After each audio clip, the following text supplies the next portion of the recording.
Good evening, everyone. This is Jeff from Astroscoop Deep Dive Astrology Coaching. So it's 8 p.m. Eastern Standard Time, and I'm looking at a very black, dark, cold night. We've had some super cold weather here in the East Coast, and it's an actual real winter for January and for the East Coast. But the beautiful thing is, I was looking today, and I mentioned last week at 5 o'clock that it wasn't completely dark. And tonight, probably around 5:10 or 5:15, it was just starting to, the sun was just starting to set, which was a beautiful, beautiful thing. So here we are, June 24th, 2025. And we are in Aquarius time. Happy Aquarius. And we'll wait a little bit to see if anyone rolls in, because I see there's one person in. Carolyn says, good evening, good evening. And we are in Aquarius. Now, I was trying to print something out. My printer is having all sorts of issues. I had to replace 2 of the inks, and it's, you can probably hear it in the background, it's doing all sorts of funky things. And so we're going to talk about the transits in a few minutes before we talk about Aquarius, but I cannot print anything out at this time. It's not cooperating, but it's interesting.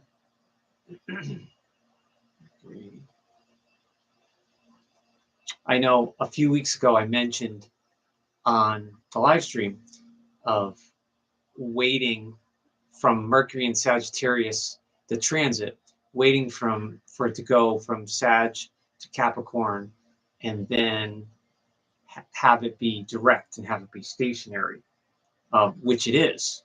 So we'll talk about that in a few minutes. But Mercury is at 25 of Capricorn, and it's approaching Aquarius. So that's interesting. It's not retrograde.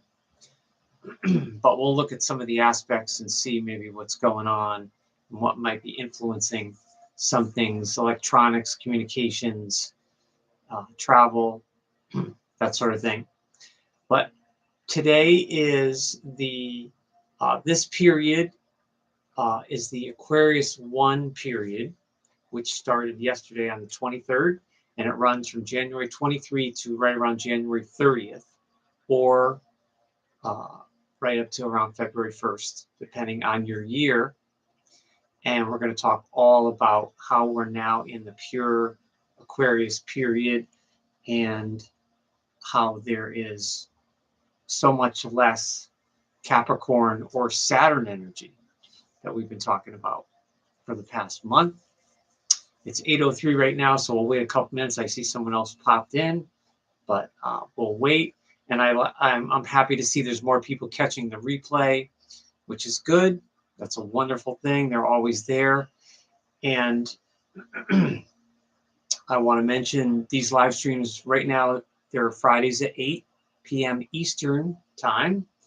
And I may be changing that. But for now, I know I've had a few in a row. At 8, we've done 8:30. We've done 7 usually. But keeping it for 8 for now. And then I'm looking for a Sunday late morning. Not sure if I'm going to do it this Sunday or next Sunday, but late morning or maybe lunchtime, like around 12, like a shorter live stream. And maybe, I think what I'm thinking is on the weekend, we could just do a quick transit review just on the transits and maybe how it affects the 12 signs, or the transits and how it affects the current group of signs, the current astrological period that we're in. But this is a small Astroscoop channel, and you can donate to me if you'd like via Venmo or PayPal. Venmo is at Astroscoop. If you need any help with that, I can email you and let you know the details. But any amount for donations is greatly appreciated. It's not about the amount. It's always about the thought and good intentions. So having that out of the way, every view and every live stream viewer, every comment, everything helps the channel in very, very small ways. I've been getting a lot of comments on older videos, videos that are more than a year old, which is great. And so keep those coming, keep the comments coming. And I use the comments as a springboard for my future content and how I want to structure the live streams and talk about different things. So the comments are invaluable.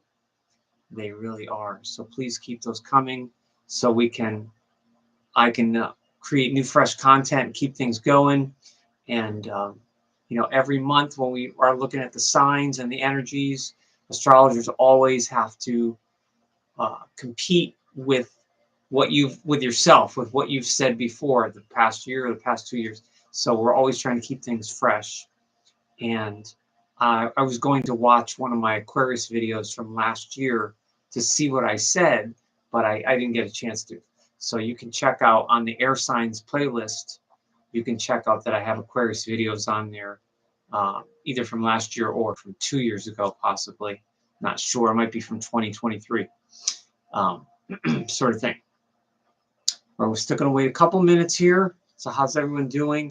It's always a good feeling to get towards the end of January.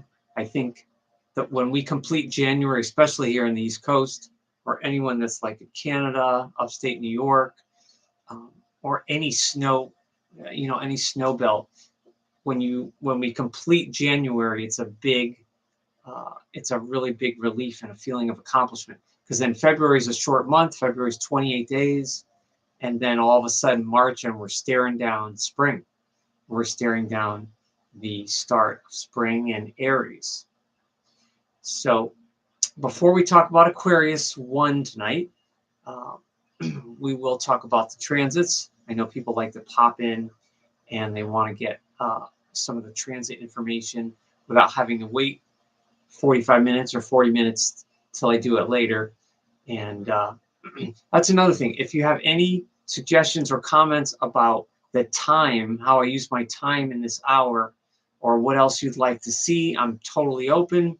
I have my, my notes here, which I do, and this is, it correlates to kind of the videos I'm doing, and then the videos correlate to this. So if there's anything you want to hear about specifically, I appreciate some women lately, last month, have been giving me, they wanted to hear about Pluto and Saturn and Uranus and some of the conjunctions that are coming up. So that's great. It's great to know what you guys and gals want to hear about. So let's talk about the transits. I wasn't able to print out the chart, but I can look at it here. And so right now on the 24th, we're now at 5 degrees of Aquarius, which is a true Aquarius degree. So we're no longer on the Capricorn Aquarius cusp, which I talked about last week. So the 5-degree Aquarius is an early degree, and it's the first decan. So it's all ruled by Uranus. And Uranus is the awakener. That's probably the best way to say it. It's the awakener. It's wake up, woke, the woke movement, wake up, wakey wakey. That's what Uranus is. So for an early Aquarius person, the first decan is Uranus. The co-ruler is also Uranus. So this is the first period of the year where we're not really considering Saturn that strongly as an influence, although there are astrologers that still subscribe to the fact that Saturn is a co-ruler of Aquarius because it used to be. I think it's a very small influence. I go basically by Uranus and then those aspects to the Aquarius planet. But at 5 degrees, it's true Uranus.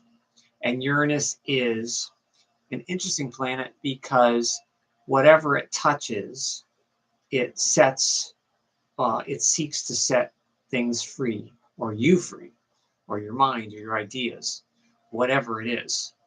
And that's how it really is so different than Capricorn, like we've been talking about these last few weeks about Capricorn and Capricorn's earthiness and practicality and everything. So the interesting thing was last week when I talked about us starting Aquarius, we were still in Capricorn last Friday, and then we began Aquarius a couple days later. But the sun, when it was at 1 and 2, conjunct the current Pluto transit, which is at 1 degree, almost 2. And so it's moving away from that, obviously, because the sun moves quickly. So like the sun and Mercury transits are very quick in the cosmic sky. And if they hit something on your chart, it's very temporary, and then it moves on, and then it doesn't hit that planet again until next year. But the Sun-Pluto aspect for early Aquarius people born in the last week that are 0, 1, 2, maybe 3 degrees, not so much 4 and 5 now because it's moving away from Pluto, have that conjunction from transiting Pluto, which will be here for 19 years. So for the remaining years, any Aquarius planet that someone has that's 0, 1, 2, 3, 4, every year at this time, you're going to get that conjunction to your sun or whatever planet you have that's Aquarius.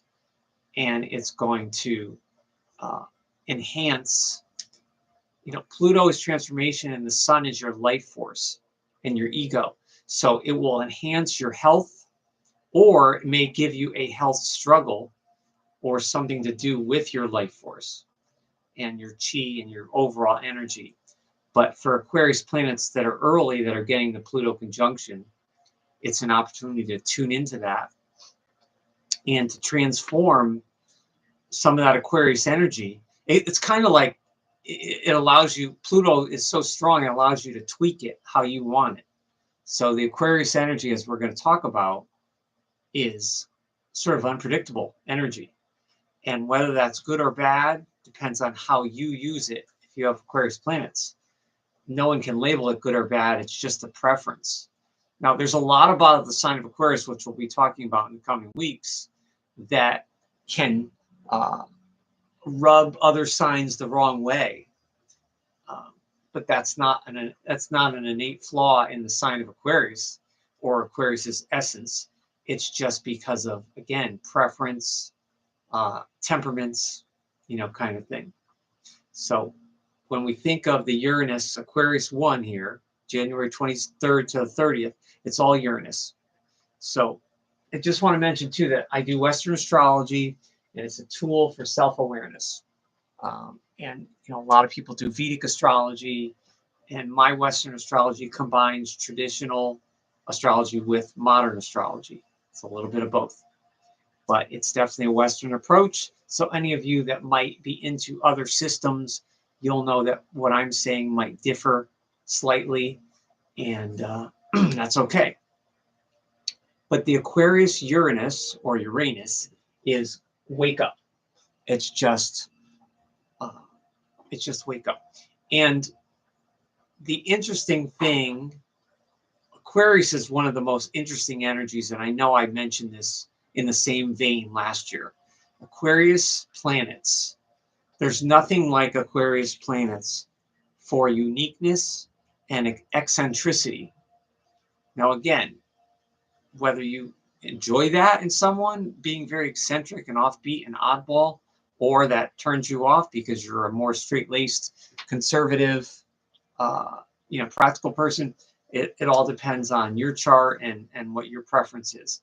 But when you have an Aquarius planet,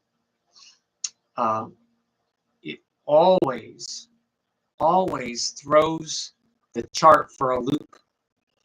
And no matter what the person that has Aquarius planets, no matter what other positions or placements they have, unless there's like a stellium in some sign that's very different from Aquarius, they will have a streak there, whatever planet it is.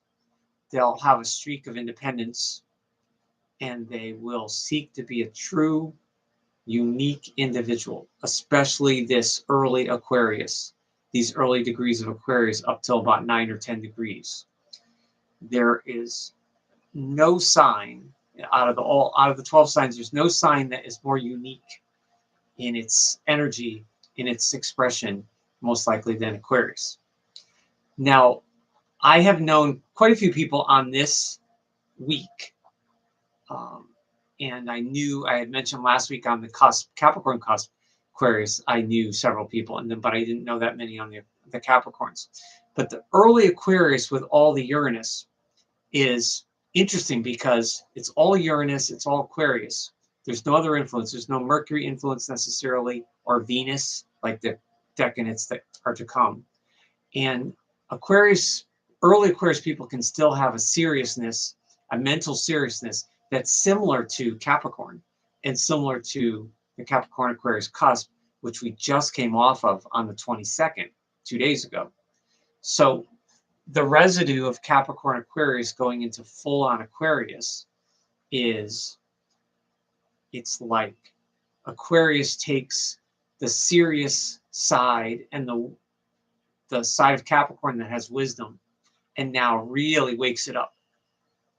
So I mentioned how like late Capricorns can surprise you because they can be maybe into spiritual or metaphysical kind of, subjects, that sort of thing, even though they might be an extremely like conservative, traditional kind of practical person in their life.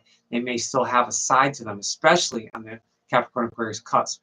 But now when we get into true Aquarius, which is the Aquarius 1, it's all that wisdom and earthy practicality of Capricorn gets crystallized in an air sign.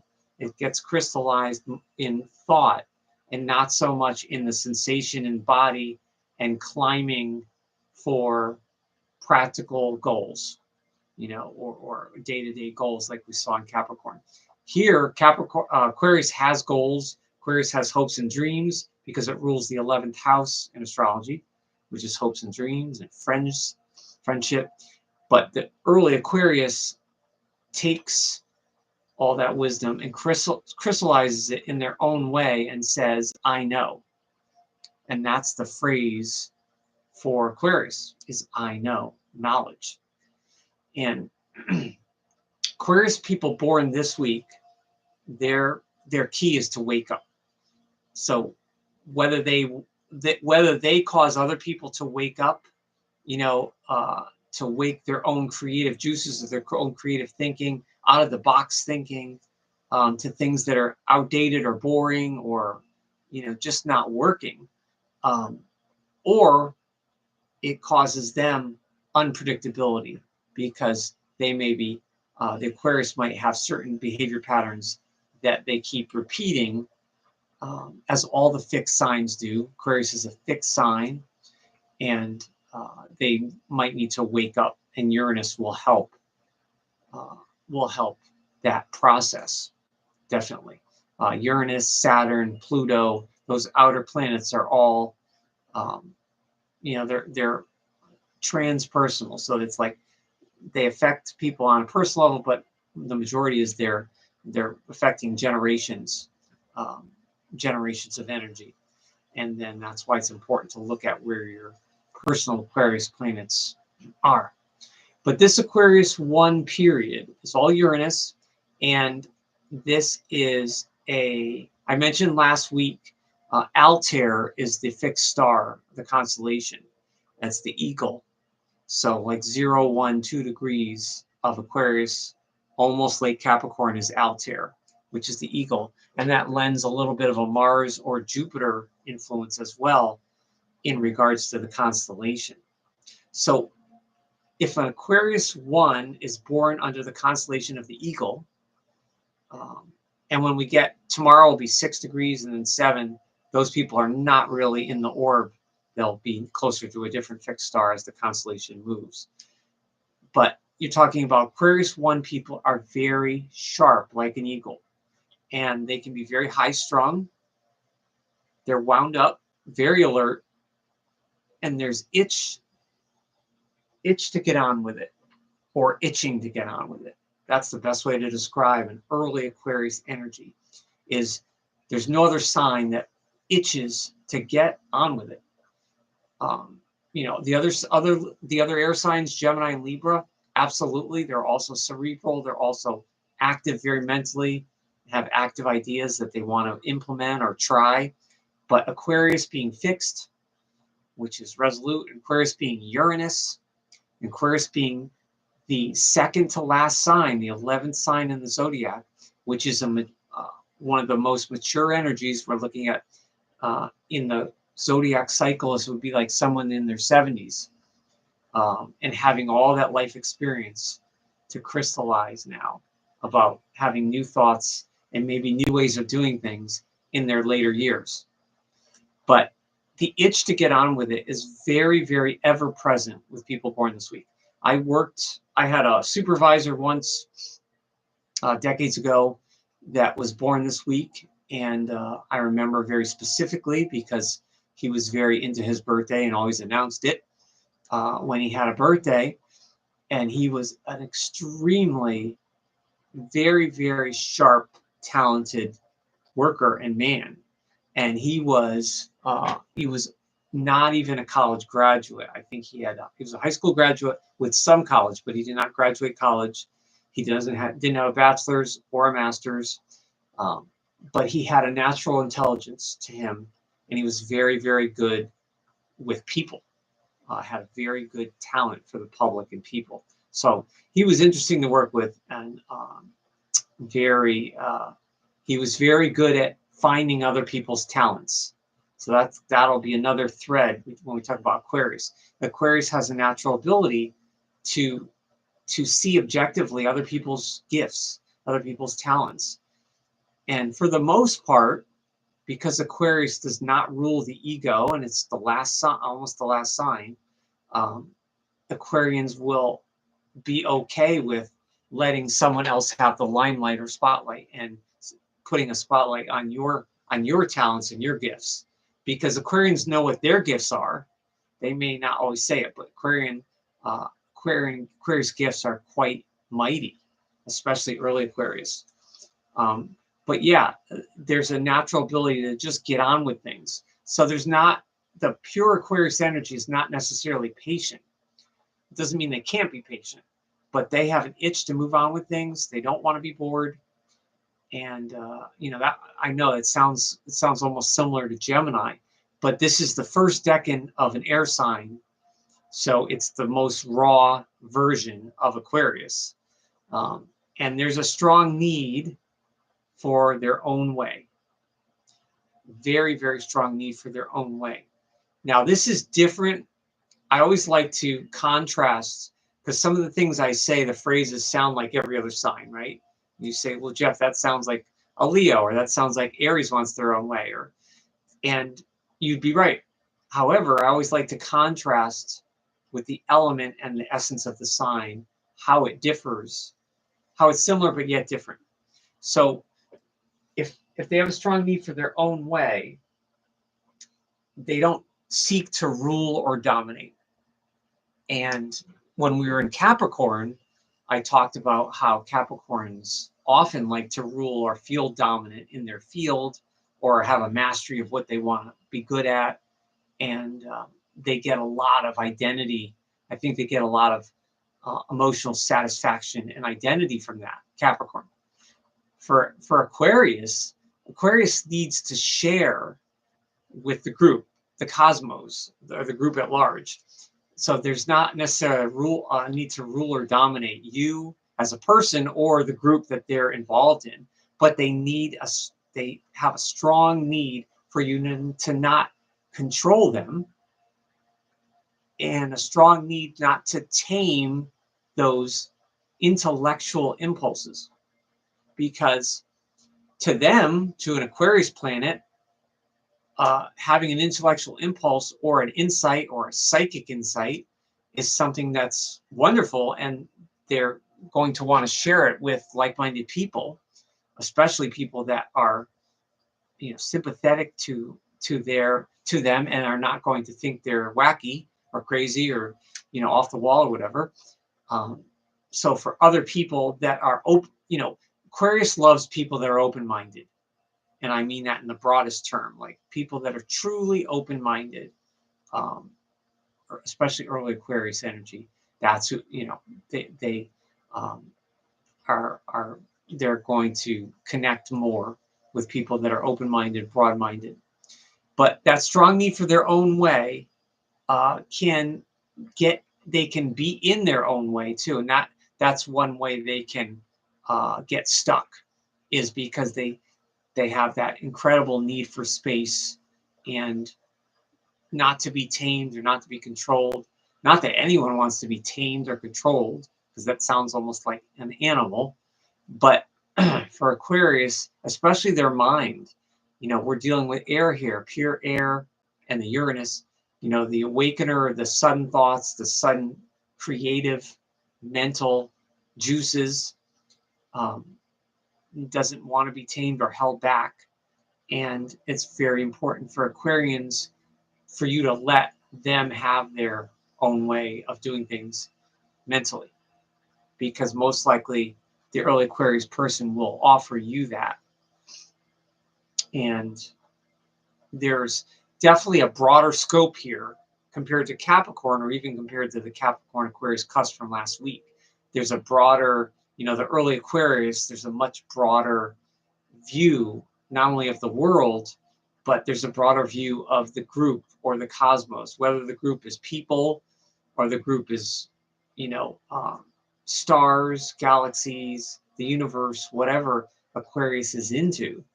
And Aquarius planets, you know, if you or anyone you know close to you has major Aquarius in their chart, especially sun, moon, rising, um, even Venus for love, or Mars for their energy, you'll know that somewhere in their life, no matter how no matter how simple or commonplace kind of life or job they may have, they will have very interesting things that they're into.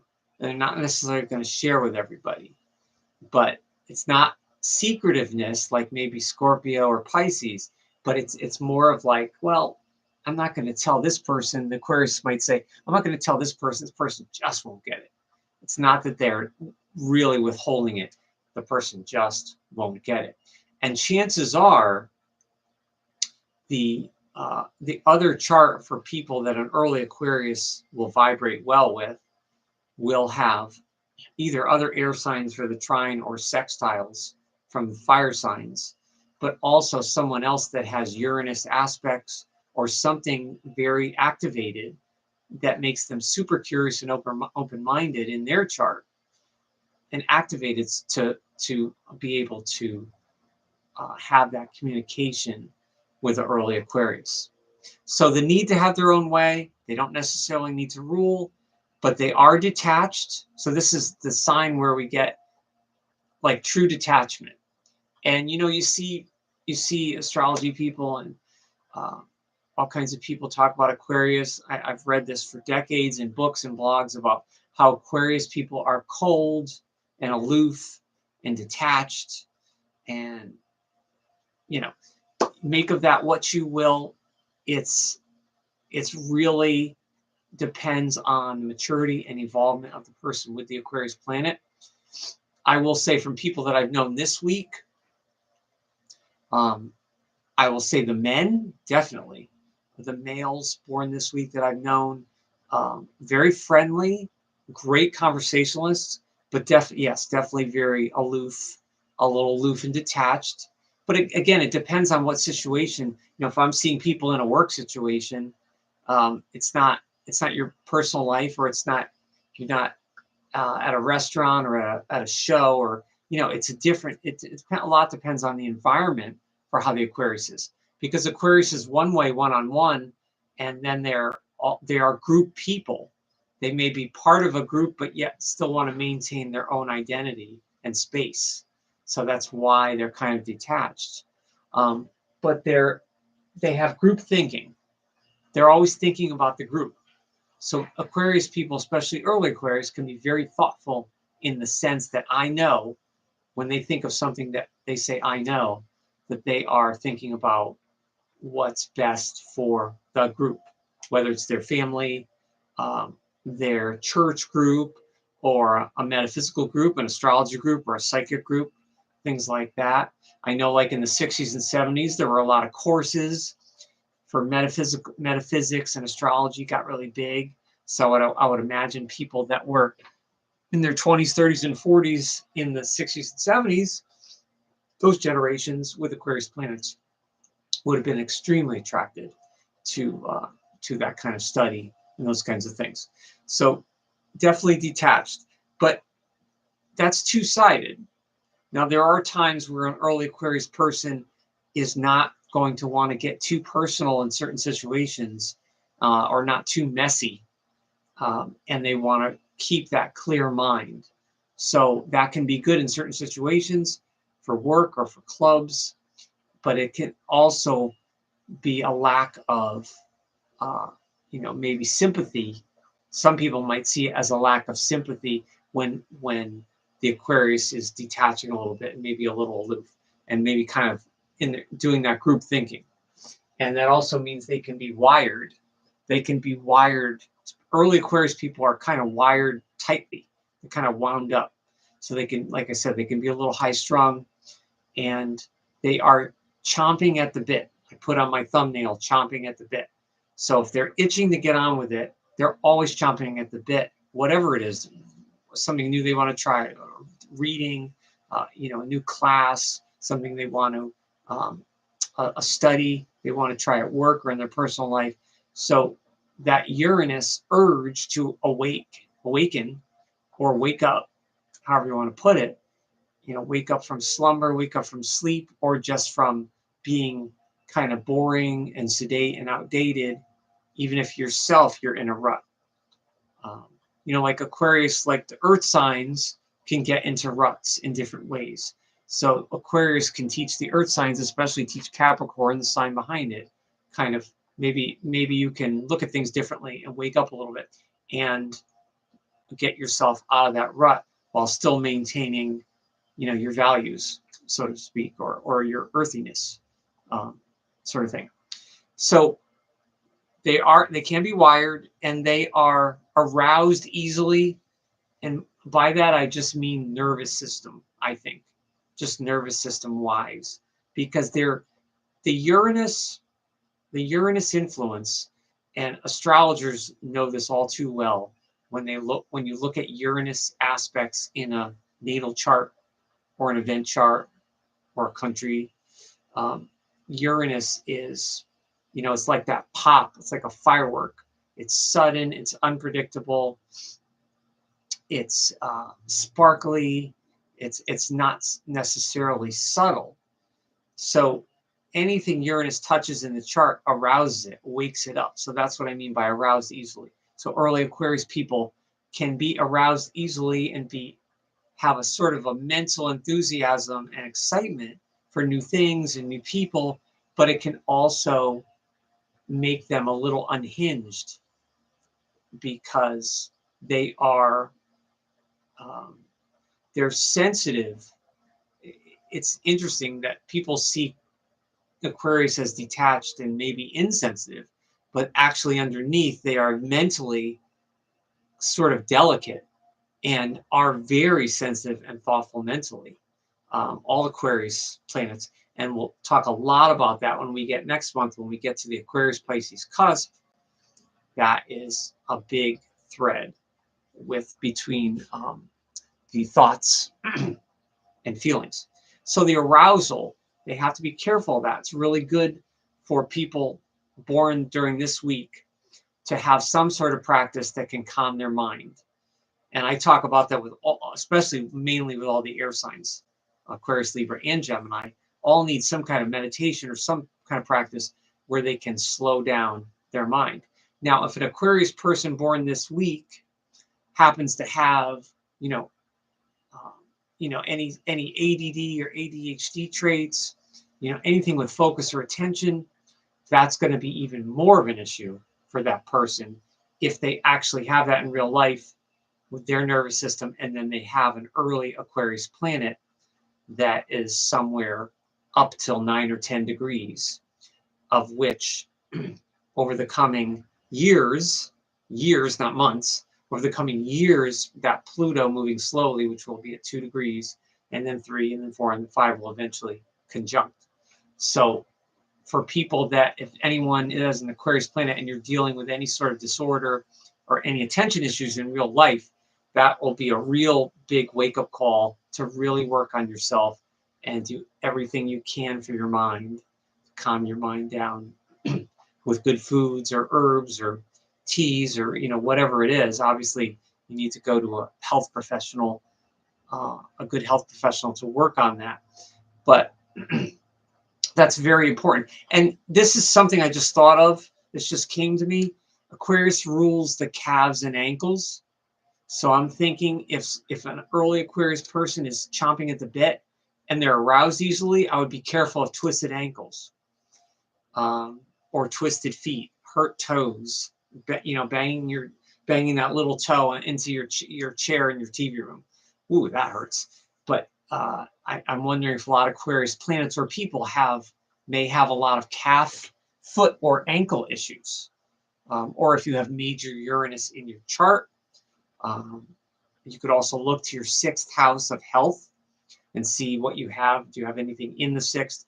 Do you happen to maybe have Aquarius on the 6th, which is Uranus, or some kind of Uranus aspect or angle there? You could look to the 6th house. But that's kind of interesting. I just thought of that. Calves and ankles. So because Aquarius 1 people are aroused easily, especially mentally, they need to toughen up a bit. I'm not saying Aquarius can't be tough. They are mentally very tough and very strong and very sharp and extremely intelligent. You know, Aquarius is this sign, and I'm not just like, I'm not a fanboy. I'm not just being a fanboy here of Aquarius people, although I really do enjoy Aquarius people very much so. And Aquarius people, all of your planets are in my 2nd house of values. So anyone that has an Aquarius planet on Earth, or anyone that sees this, your planet falls in my 2nd house. But it's very interesting. So I think I get value, and I very much see the value in Aquarius planets, if that makes any sense. So yes, Aquarius is very valuable because Aquarius, there's no other sign like Aquarius that has this natural intelligence. And you'll know that even if you know people that didn't graduate high school that are an early Aquarius. You know, they probably made something good of their life, and they'll have a natural quickness. They learn so quick too. That's another thing. They're not only sharp and witty, but they learn so fast, much quicker than like a Capricorn would, and not as methodical. So, but they do need to toughen up a little bit, and that means fortify their ego. You know, Aquarius needs have a little bit of an ego sometimes. It's okay. You know, don't go too far with it, but you know, having too little of an ego or too much of an ego, obviously, is you want to be somewhere in a healthy, you want to have your own healthy, you know, true expression with others. And you want that to feel balanced. But it would be good for early Aquarius people to toughen up a little bit.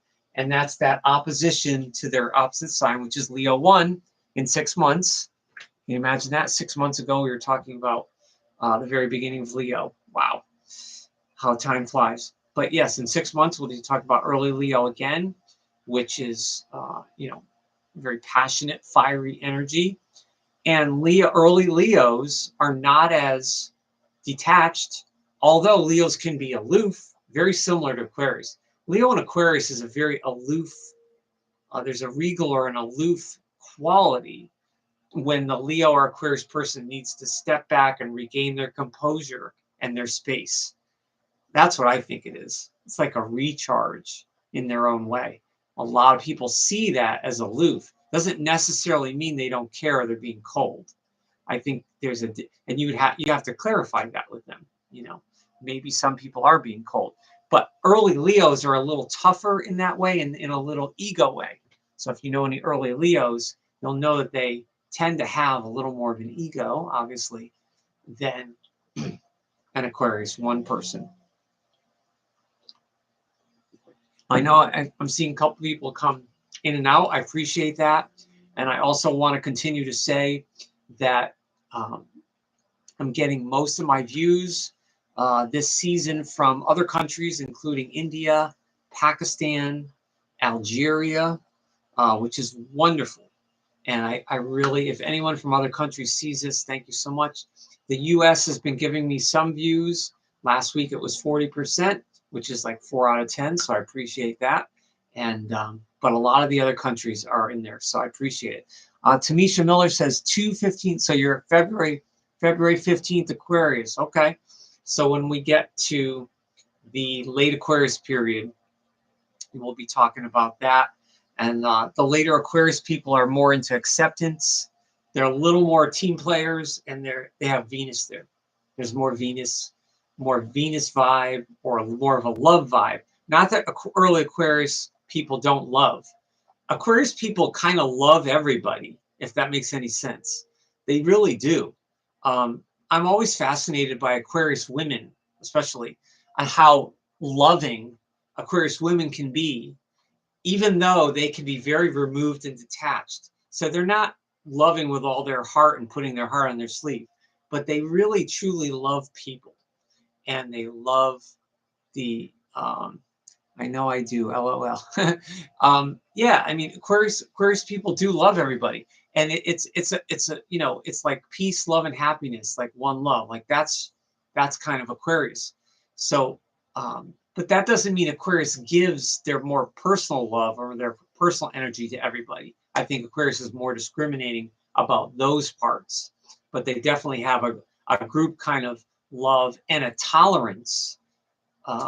That's another nice thing of getting into this period of a year of Aquarius, is Aquarius tends to tolerate, you know, our foibles and our weird side and our kooky side a little better than other signs that would be maybe a little more judgmental of being offbeat or things like that. So toughen up their ego and cultivate patience. Carolyn says, love humanity. Absolutely, Carolyn, you got it. Yep. It's innate. It's innate with Aquarius. It really is. And what I like about Aquarius people too is Aquarius can be, Aquarius can be stubborn and rebellious when they're prodded. But if you show Aquarius kindness and thoughtfulness, it comes back, like it wakes something up in the Aquarius planet where they're like turned on. It's that switch of Uranus. It's like a mental switch that's turned on, and now they're connected with you. Aquarius is electricity. So you got to realize that if you want to connect with any planet, that anyone that has Aquarius, it has to be electric. Sometimes electric it's sexual chemistry. Sometimes it's mental, emotional, psychological, familial. Sometimes it's with an animal. It's all right, but it's all electricity. So, loyal to the max after that, huh? Interesting. Yes. Yeah, that's interesting. Aquarians can be very non-committal. They don't want you to control them. It's like, give me my space. Absolutely, you can't come into this space. This is me. This Aquarius says, I own this space. Please respect that. But yet they will be loyal. Yeah. And Aquarius being fixed has that loyalty stamp more so than like Gemini. Not to put Geminis down, but Geminis are going to tend to be more fickle. Aquarius could be changeable, but not as fickle, if that makes any sense, especially just the Uranus influence, double Uranus. So cultivate patience is very important for early Aquarius that are chomping at the bit. Obviously, that'll come with age too. The man I mentioned, when I worked for him, I was in my 20s, and he was probably 40, maybe early 40s. I don't know his exact age. So he was younger, middle-aged, or almost midlife. But, and in some ways, he was kind of flighty, and in other ways, he was very mature. But it depends on the age and where you're at in life. A teenage early Aquarius is going to be obviously different than a 50, 60, or 70-year-old Aquarius that's born on today, or the 25th, 26th, 27th, 28th, 29th, or 30th. So cultivate patience and cultivate that personal touch. I say this every year in my videos. Anyone that's ever gotten a reading from me, You know, I'm very big into, especially for Aquarius, it's not a knock against Aquarius, it's just Aquarius doesn't always see when they're removing themselves a little bit too much from the relations. This is also goes to Uranus aspects. If you have a Uranus aspect in your chart as well, it's going to, like a rubber band, it's going to want to stretch and get that freedom or get a break, get a breath of fresh. What's the element? Air, fresh air. So, you know, that's Aquarius. So it's that, it's kind of a seesaw, but it would be good for early Aquarius people to have to work on that personal touch in relationships, because sometimes you know that your loved ones or your committed partner or spouse may feel sometimes that you're a little bit out in left field, and you're not quite present, even though you very well may be. But that all depends on, I would look to your Uranus planet in the chart, and I would look to the house placement for your Aquarius planets as well. That's really big. How is that unique Aquarius energy brought about in? If it's in a quieter house like an earth or a water house, that will change the expression a lot for that Aquarius planet. If the Aquarius planet's in the 10th house, which is Capricorn and public, that Aquarius person's going to be good with groups, but they're going to mostly focus it on their career, work, jobs. It's going to be on some level in the public. Their Aquarius energies will be noticed and will be respected, or they'll at least want to seek that sort of thing. So all of this swirling of energy, I mentioned last week how Aquarius has this swirl of energy, especially the Capricorn Aquarius cusp is like Sirius meets a swirl of energy. So here is all air. You know, we're not on an Earth cusp or an Earth period necessarily. Although the transit, which we'll finish up in a little bit, the transits, obviously Uranus is still in Taurus. So there's a earthy influence there in the cosmic sky. But psychic thoughts are very common here with early Aquarius and early Uranus energy. And the Aquarius people I've known in my life in different capacities, different ages too. It's interesting. You could talk to a 20-year-old Aquarius person, and you could talk to a 60 or 70 or 80-year-old Aquarius person. And one thread I see in almost all of them is this ability to, it's like a simultaneously taking the world's problems seriously, but also having a silly, like almost a goofy or silly view on it. Does that make any sense? Whereas this isn't something that necessarily Capricorn would do, or necessarily even if it's opposite Leo would do.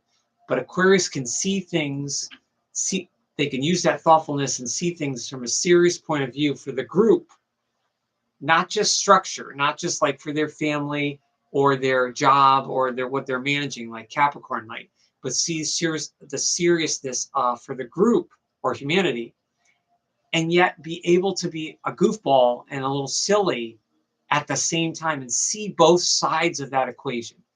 That's something, yes, Carolyn says, seeing the big picture. Absolutely. Yeah, Aquarius has that more than any other sign.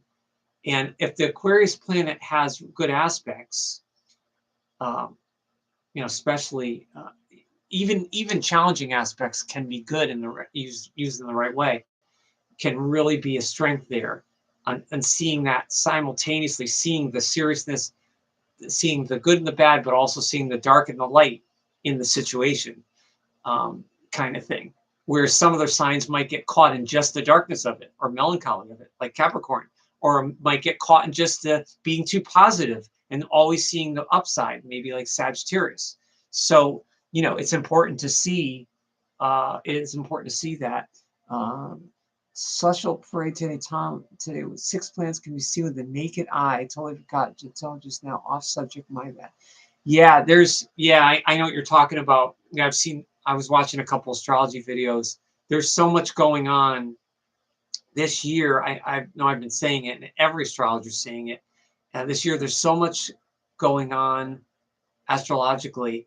And it's, if you think about it, and you have to really be into astrology in a very deep, passionate way to really feel this. But when you think about anybody, no matter what your age is, when you think about just being alive at this moment in time with these aspects and transits and what's happening in the world, good and bad. I know there's a lot of negative stuff happening in the world, obviously, but it's just amazing to think of, 150 years from now, we're not going to be here. And then there's going to be a whole nother group. Is there going to be a whole nother group of people? Is someone going to be talking about Aquarius 1 like I am right now in 150 years on YouTube? Probably. It probably will be. And then they're going to be talking about, in 20 years, Pluto's going to go into Pisces, and then 20, 40, 60, 80, 100 years, Aries, Taurus, Gemini, it's going to go through the zodiac, through all these centuries of generations of people coming and going. So it's pretty amazing when you think of that. But this Aquarius has natural brain power, and it's quick. There's possibly no other energy in the zodiac. If anyone has a Mercury-Uranus aspect, that's so important. Even if someone has no Aquarius in their chart, but they had a Mercury-Uranus aspect, their thinking will be Aquarian. They'll have a bent that will influence whatever their Mercury sign is in an Aquarius way, in a erratic, unpredictable, but often brilliant or genius sort of way. So there's natural brain power there. I mean, there's serious early Aquarius energy. There's serious horsepower. Let's put it that way. There's mental horsepower with Aquarius, whereas like with Leo, it's more like ego horsepower. It's more the will kind of thing. Yes, Venus, Jupiter, Saturn, Mars, all visible. That's right. Yep, in the sky. Yeah, exactly. It's so amazing. And what's really cool is if you're aware, sometimes we're not aware of the changes that are happening in our lives, like whatever we're going through, changes through our love life or with our family, friends, work changes. If you're changing jobs or you're going back to school or you're taking up a hobby or something, making some significant change in your life, there's almost always some kind of correlation with some of these outer transits with your birth chart. Now, it's not always clear cut and easy to see, but there are definitely threads. And it's just amazing when you start to see some of this. But here's the lesson I'll leave with early Aquarius. The lesson is overreaching impatient. So the early Aquarius energy is one of the most impatient mental energies in the zodiac. Now, that doesn't necessarily mean immature. Depends on the involvement, depends on your age, where you're going, depends on Uranus cycles. But there's an ability to overreach there because of those thoughts can be a little erratic.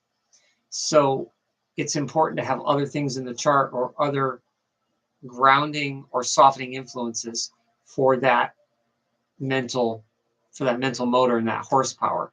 The mental motor, I think of that more of like Gemini, but for Aquarius with the Uranus, there's definitely a need to overreach there. And that's because Aquarius has the capacity, the early Aquarius energy has the capacity to, kind of conquer all that and learn all this. So it's really hard. I would imagine, I don't have any Aquarius planets, and but I would imagine, I'm sure I did in a past life, but I can imagine how hard that must be to turn off, learning things and capturing things and consuming all this interesting things about, life and the universe and creatures and, being open to all this stuff. So Aquarius it's there. It's definitely there. And I know a lot of people, I've done a lot of charts where a lot of people have major Uranus aspects. So like if someone has Mars Uranus, but let's say their Mars is not in Aquarius. Let's say their Mars is in Gemini. I know someone in my family that knew someone years ago who was a survivalist. He was incredibly a micromanager about the details on how to survive mentally if something were to happen. And he had Mars in Gemini conjunct Uranus in Gemini. So all that scientific and technical ability, and because Mars is energy and will and effort, to bring that together. So that person, even though he had Mars in Gemini, his Mars-Uranus conjunction was very Aquarian. It was very individualistic and rugged and kind of like, hey, I need to do my own thing. There's no way I'm going to let anyone not let me do my own thing. And he had Mars conjunct Uranus. That's something I thought of off the top of my head. So those aspects are very important, even if you don't have an actual planet that's Aquarius. All right, let's get to the celebrities, and then we'll. Oh, it's already 5 and 9. Wow! And then we'll try to get finish up the transits here. Every week I pick celebrities that are born with just this decan, to give you an example of how these famous people use their craft and their energy. And this week it's undeniable the genius and talent and mental horsepower and ingenuity that these people have. Etta James, probably one of the best soul singers. She helped to pave the way for African American female singing and that whole movement. Definitely very unique. Eddie Van Halen, from the group, the late guitarist from the group Van Halen, arguably one of the best guitarists of all time. And Eddie, in a lot of ways, was a friend and a lover to everyone from interviews, but he was also very troubled, and he had a high-strung nature that his bandmates said that they could not contain him. He was like out of control, but he was brilliant. And if you listen to any of his guitar work, even if you don't like rock music, I mean, it's just there's no words for it. It's just genius. Anita Baker, she's one of my favorite R&B gospel singers, and she was famous in the late 70s, 80s, and 90s.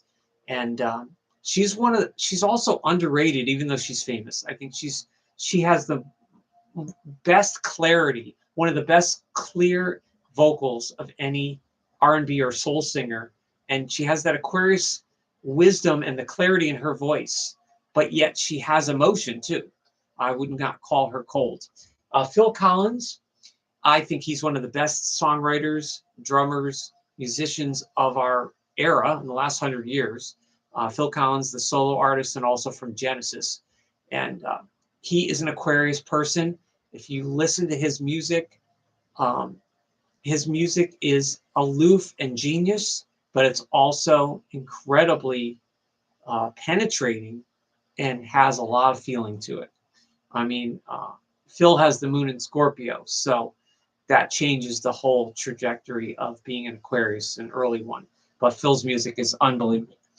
Matthew Lillard, he's a very unique, gifted actor. He was in the original Scream movie from 1996, the horror movie, and he also is in a lot of Netflix series, and he's now getting into older middle age, midlife, so he's doing different roles. But he's kind of a goofball, but I think he's underrated. I think he can do much more serious, dramatic, even villainous stuff. I think we're going to see Matthew Lillard do some heavy stuff coming up as he approaches his mid-50s. Very, very smart guy. Reginald Calloway, I did a reel today on him. He's from Midnight Star, the funk group from the 70s. And Midnight Star was way ahead of their time. Very futuristic, robotic kind of music, but also very fun. Very, very smart, though. And again, very offbeat and kind of weird. You have to be open-minded to kind of be into it. Annie Lennox, another great singer from the Eurythmics and new wave British artist. And she was one half of the duo of Eurythmics. Then she's also a solo artist. But she is very much a strong person on this Aquarius, on this period. And she has that kind of that Capricorn vibe too, as well. So very, very strong. Peter Schilling, he's another pop British singer, new wave kind of person. And he was very instrumental in an underground way in Europe, bringing pop electronic music into popularity, and then eventually into the US. He was one of the proponents of that. So Aquarius is always waking something up, especially with music. And then Jody Watley, she's a singer. She was in a group called Shalimar, and she was also a solo singer in the 80s and 90s, 2000s. And while she's not on the level of Anita Baker or Etta James, she's also very, very talented and very unique, and her music's very fun as well. There's definitely an airy, fun, airy quality there. All right. So those are the celebrities. And here's just some Aquarius info, the phrases I know. Mental and psychic are words for that. And even if Aquarius people don't believe in it, even if you have an Aquarius planet and you don't believe that you might be mental, or you might be mentally psychic, or be able to receive impressions, most likely the ability is there. In a more intellectual way, in a more empathic way, is when we get closer to Pisces, but it can be there. The planets Uranus, and to some degree in traditional astrology, Saturn, the awakener. It's the 11th zodiac sign, which has universal appeal. And, you know, the attractiveness of Aquarius people, if you look at them physically, I was looking up dozens of celebrities this week that are Aquarius, and they often have a thick, like the men usually have square jaws and have a thickness to them, but there's also a very friendly demeanor, possibly with the men kind of an effeminate, strong build, but yet effeminate features. And for the women, they look very bright, kind of strong, but kind of a natural, everyday appeal, or natural attractiveness. And the elements air, cerebral, detached, and clarity are themes. The opposites Leo, like I mentioned before, the quality is fixed, rebelliousness when controlled. So that's the main thing for Aquarius, right? If you try to control Aquarius in an unhealthy way, I mean, we all need boundaries and some rules, and we need to be in our lanes. But you know, there's a point to where you try to you can't capture air, right? You can't cage air. Yes, Lord. So you know, you can't cage air. So anyone with major Aquarius, you know, this is the way I look at it. If you were texting, you're texting with someone that you knew had major Aquarius, and I know I have people that I have texted, and I know everybody's charts off the top of my head. Once I memorize a chart, it's there pretty much for life. And so I can tell you off the top of my head, my family and friends, who has the moon in Aquarius, who has it rising, etc.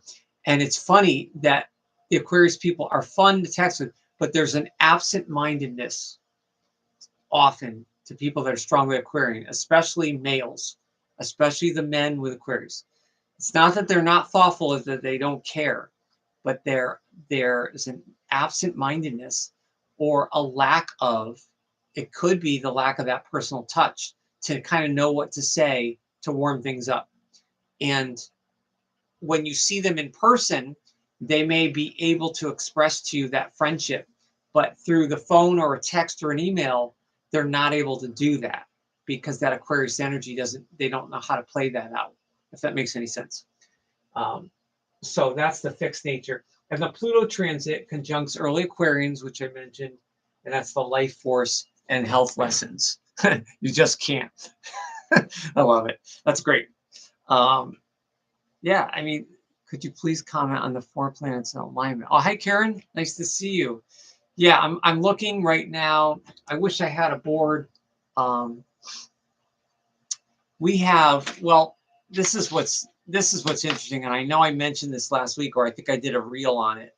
So right now, tonight, any baby born tonight, he or she, and this is Eastern Standard Time, so I use New York time. So Saturn, the whole stellium in Pisces, and it's a loose stellium, meaning when a stellium has to have 3 or more planets closely conjoined. Most astrologers agree that the orb or the allowable degrees have to be within maybe 7 or less. Some are 6, some are 5, some will go out as far as like 8 or even 10 and call it a loose stellium. So that's what we're looking at. So if you look at the cosmic wheel right now, if you can go on to AstroSeek, or you can go on to astrotheme.com, the planets are right there. But it's better to look at it as a wheel. Any of those sites, you can do a wheel. You can enter it usually for free. So on mine, you have Saturn at 16 of Pisces, which I mentioned is right in the middle. Now we're going towards the second half. And then Venus, which is love, is at 21 of Pisces, which Saturn is moving towards. And then Neptune is the third Pisces planet at 27 degrees of Pisces. And then the node is tricky because the node right now, tonight, is at 0 degrees of Aries, but it's been going back retrograde. So that's basically 29 Pisces. So the node, let me see here for a second. Let's see. So Neptune, all right. So Neptune goes retrograde on July 4th. And then Saturn is July 13th for a change. So in the summer, so we're almost in February, March, April, May. So we're a little more than a season away from those significant changes. But we're moving from all this Capricorn and Aquarius energy into that Pisces. So the Venus and Saturn conjunct in Pisces is, as I mentioned last week, that's a melancholy. That's overall, that's a melancholy vibe to the love nature of the cosmos right now. It's dreamy and it's fantasy rich, but it's definitely melancholy because it hits Saturn. But the upside of that is anything that hits Saturn can be responsible and can be lasting. So that can be very devoted, like a baby born tonight, he or she could be very devoted to people or spirituality in a very serious, dedicated way because it contains Saturn. So Saturn is the task or lessons, Venus is love. And then Neptune, which is just generational, the Neptune in Pisces is eventually going to go into Aries. And then that's going to conjunct. So Neptune's going to conjunct the node. Venus is going to conjunct the node. So we're having all of this Pisces, almost Pisces Aries cusp energy, which we're obviously going to talk about in a few weeks, coming to a combination of the outer planets, which is Neptune, and then Venus and Saturn, and then Venus, which is the love nature. But the difference is Venus, let's see here, Venus is at 21. Okay, so Venus went direct in September of 23. Wow, that was a long time ago. And then March, okay, so March 1st. So it's going to go retrograde soon. It's just a few weeks, March 1st for that. So what does that mean in general? Well, I would really have to look at your personal chart to make any sort of strong, guess or indication. But in a cosmological, is that a word? Cosmological or universal kind of way, we're dealing with that Pluto going from Capricorn into Aquarius, with all that Aquarius energy and all the truths that I mentioned last week that are coming out. And we are seeing that because there's a lot of theories of things that were just that, theories from 5, 10, 15 years ago that are now actually more. Think about all the people right now that believe certain things because they're willing to look at the truth, that 10 or 20 years ago even might be yourself saying, oh, I didn't consider that, but now you do. So that's that group consciousness. The Pisces is obviously all about spirituality. So this is really, really interesting. And what it means from a universal sense is, Pisces is the last sign of the zodiac, which we're going to be talking about. And astrologers love to talk about Pisces because there's a lot of real rich depth to Pisces that can be positive or negative. and it can be very deeply positive or deeply kind of negative or melancholy with Pisces. And that's going to be something very unique that we're going to talk about when we get to Pisces. But that spirituality with love and the lessons with Saturn, it's most important for people that have middle degrees of Pisces, if you happen to know if you have a Pisces planet, or late degrees of Pisces. And if you had a late degree Pisces planet, that Neptune would be conjuncting it right now. And and then Venus will eventually do that as well.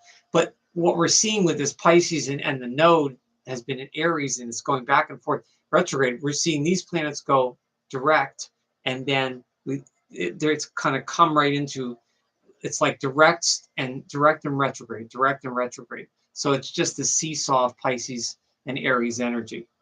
But early Aries people or early Aries planets are feeling that nodal axis. And that would be for a baby born tonight, he or she would have that node in Aries. And then we can look at other aspects like, Mars is retrograde in Cancer, and that's trining all the Pisces. So all that Pisces stellium energy is getting trined by Mars, which is good because the Mars retrograde in Cancer is not the easiest flowing energy for Mars. Even though Cancer is water, that's not necessarily an easy placement for Mars. So and also being retrograde, so it's trine, and then we don't have too much with Scorpio. But let me see here, 5th moon in Sag, Jupiter. Jupiter's going direct. Jupiter's going direct soon. That's going to be February 4th. A couple weeks. So that's good. And then Mars on the 23rd. So there's a lot going on there. And I would have to think more about those outer planets and how it's going to hit the anyone that has early Aries or the late Pisces planets. But it'll be more relevant when we talk about late Pisces. Like, we're going to go through Aquarius, we're going to go into late Aquarius, and then we're going to start Pisces. Probably starts on February 19th this year, I would imagine. Probably the 19th late in the day, Eastern. And then when we go to March, that third week of March, that's going to be late Pisces energy. And that's going to be key for that Pisces energy with the transiting, the transiting energy. But what's also very important is, and I think I'm going to do a live stream, and I'm going to talk about just ages. I'm really into age and cycles. I'm very much into that. Most astrologers are, but I'm particularly very fascinated by what happens with all of us at our ages. Now, everyone matures and grows differently. We all know 30-year-olds, or we might know 30-year-olds that are mature and productive in society, and then we might know 30-year-olds that act like 20-year-olds and are not productive. And that kind of goes for almost any age, depending on someone's involvement, and maybe people resisting to grow up, or Peter Pan syndrome or whatever. But I want to do a live stream that talks about the ages and the cycles for astrology, because that's it's so important. And I know for months I've been mentioning the people born on the 4 years, 94, 64, and 34. Those are all people that finished their Saturn return, Pisces. And now the 95, 65, and 35 people are all coming up on theirs. And then eventually the 6 year. But someone born like in 79 or 80, someone that's 45 or 46 this year, they're finishing up, speaking of Aquarius, they're finishing up their Uranus cycle, a Uranus opposition. And that starts in your early 40s. And I've never met, including myself, I've never met anyone that was in their early 40s that didn't go through some sort of breakup. And that doesn't mean literal. It doesn't mean a breakup relationship or a breakup with your job or whatever. It doesn't necessarily mean literal, but a very sudden, sharp breakup with Uranus, something in your life that either you get into suddenly, maybe you suddenly go back to school. I mean, that would be more Saturn if it's work or career, but Uranus does something for people that are between 40 and 45. It really awakens some of the creative juices and the mental juices to be different. So when you're 40 and then you're 45 or 46, you come out of it differently. Just like a 35-year-old person, when they're 40 and then they're starting that Uranus cycle, they come out of it differently. And that's a little different than how the Saturn cycles work as well. But those are, let's all hit the like button. Thank you. Yes. Yes, exactly. Please don't forget to like, comment, subscribe, and share, all that good stuff. And you have to sign into YouTube. So make sure you have to have a Google or YouTube account. So you have to sign in and then click Astroscoop All or Personalized. And then you'll get all my videos or personalized depending on what you view or the minutes you view. It'll decide what it thinks you might want to see. But yeah, Aquarius is, I could talk about this all night. Aquarius is a fascinating sign. Karen Carr says, thanks, you're welcome. And yeah, we'll be talking more about Aquarius. And there's so much to talk about Aquarius because Aquarius is truly a very interesting sign. And next week, I think when we talk about Aquarius 2, I'll talk more about some of the placements of Aquarius, and we can go there. But yes, don't forget to like, comment, subscribe, and share. I really appreciate it. And again, please keep those comments coming. And all the comments are definitely used. I use them for future content and everything. So I appreciate the views and the support. Thank you so much. I think I'm 31 subscribers away from 1,000. So YouTube recognizes most channels as kind of a channel when you hit the 1K. So I'm very close, but it's really, really slow going trying to hit that milestone. So please pass the word. I appreciate it so much. And and the Aquarius time, this whole season of Aquarius, this is, if you know where it is in your chart or you have Aquarius planets, that helps a lot. But just in general, no matter what sign you are, Aquarius is somewhere in your chart, and it's just a good time you can meditate, or you can just write down or journal. It's just a good time to wake up your thoughts and to see, are your thoughts working for you? Is your knowledge working for you? What about your own knowledge that you have? You're just your own knowledge, whether it's official formal knowledge from school, or if it's your own brand of wisdom and knowledge. That's all about Aquarius. But thank you so much. Have a great week. Stay safe and be yourself.